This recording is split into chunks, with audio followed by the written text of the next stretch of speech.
I'm Pastor Gustafson at Waid Funeral Home, and I'm with one of the funeral directors, Paul Waid here, and I want to thank you for this opportunity to not only get to know you, but just get to know the impact of your faith. And one of the questions I'd like to ask you is, even though death is our last enemy, and you're around it all the time in your business and in your vocation, how does your faith influence the way that you look at life?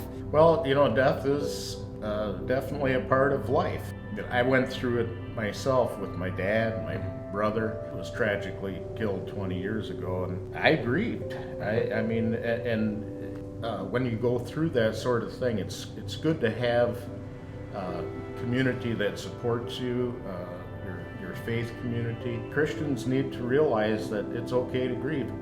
Christ wept at the grave of Lazarus. How have you dealt with some of the times when you just look at somebody, and even though you're not a judge, you just know by their profession of their lack of faith that they didn't go to heaven? It's probably been 20 years, but I think of this gentleman often. He was a staunch atheist. I just remember he had told the chaplain from hospice that he wanted him to do the service, but he didn't want him to mention anything about God or any of that baloney. It haunted me when I closed that casket and I looked at that man's face, and for all what he professed, he was in hell. And that's a terrible feeling. So Paul, you've been doing this for 42 years, and you've seen people who have been expected to pass and people who are quite surprised by the death of a loved one.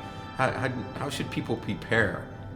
I just know personally, Bible studies have helped me through a lot of things, a lot of bad times. And I've heard people say, "He didn't answer my prayer." I said it myself when my dad was dying of cancer.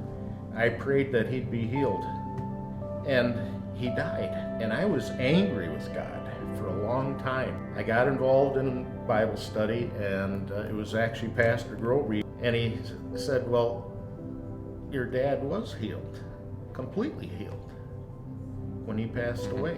We recognize that those are temples of the Holy Spirit. Our bodies are. When you're preparing a body, how does that affect what you do?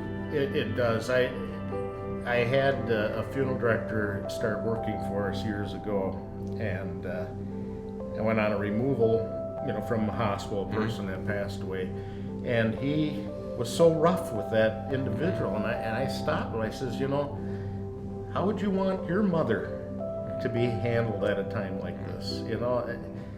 You do it with dignity and care, and you treat everybody as if it was your loved one.